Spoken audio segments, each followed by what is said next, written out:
What's going on, guys? Welcome back to this week's third exclusive segment on the greatest podcast. I guess this would be the third. Yeah, because whatever. Yeah. I'm Ryan. I'm Anthony. And we got our weekly best bets episode. Last week we only got one wrong, so we were 5-1. Yeah. And I was the one that got it wrong. So we were almost make fun of me. 4-2, but Travis Etienne got 2 more total yards over what it was when I looked. Yeah. So 5-1. That I'm not the greatest in math, but that's 100% making money. So. And which leaves us, ever since week 2, we're 37-20 against the spread. Yeah. Which equivalates to? Oh boy. Here we go. Once again. 1.85. Yeah. What is that like? We'll put that in math terms because I don't get how is 1.85 good? I mean, we're basically for every 2 we get right, we get 1 wrong. We're getting close to that. Okay, cool. So for every 1.85 we get right, we get 1 wrong. Okay, so we're inching to 2. We just need to go perfect again this week. It's fine. Don't forget to like, subscribe, check out our Stardom Sim from yesterday. We dropped the vlog earlier in the week. We have a whole hell of a lot of content coming out. So be sure to subscribe, check it all out. It's getting into the holiday season. Cop some of the greatest merch on turf. It is the highest quality, best looking merch around for a very affordable price. Starting off this week, my first best bet. It is currently Tuesday, November 15th at 3:40 p.m. So these lines are probably subject to change by half a point around there, something like that. So I'm still rocking with it. My first best bet is the Eagles minus 6.5, traveling to Indianapolis versus the Colts. It's as simple as this. The Eagles sucked against the Commanders the other night, and they're pissed off. They got to get their get back, and what better team to get your get back against than the Colts, who suck? It's for your Frank Reich revenge game. It's written in the stars. Eagles by more than 6.5 points. Lock it in. That is my mortal lock of the week. My first best bet this week, it is the Bears +3 at Atlanta. I thought about this, but the Falcons are the best team against the spread in football this year. Yeah, don't care. It's fair enough. I mean, because they were the best team when they were getting points. Now they're giving them. That's fair. And I kind of think Chicago wins this one outright. That's fair enough. Right? Yeah, I don't think I'm willing on betting them outright. But I do think they win this one outright. I don't think the Falcons are anything, and I think the Bears are, they keep getting better and better. Either way, this offense has looked really, really good. So I also kind of like the over in this game at 50.5. I could see both of these teams scoring a lot of points.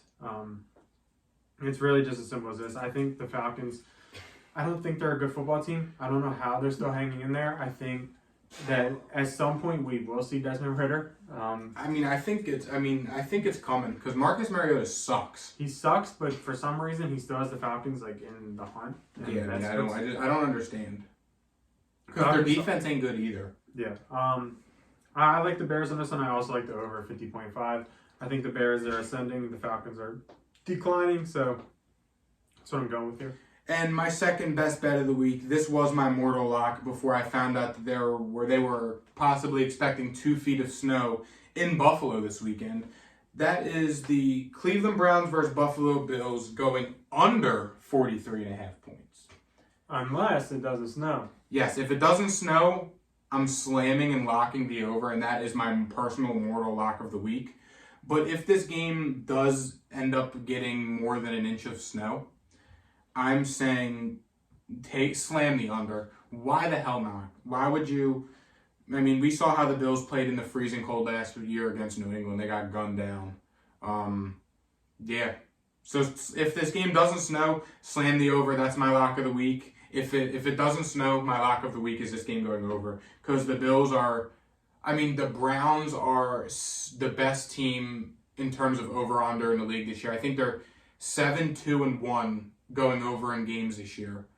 So take that. But if it snows like they expect it to, slam the under. Why not? My next best bet is the Giants -3 at home against the Lions. I don't think the Lions are going to travel really well to New York. It's going to be cold.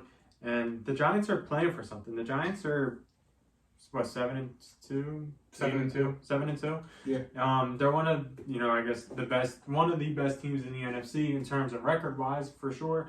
And, the Lions aren't playing for anything. The Giants are playing for their playoff hopes. They're playing for, what Danny Dimes' future.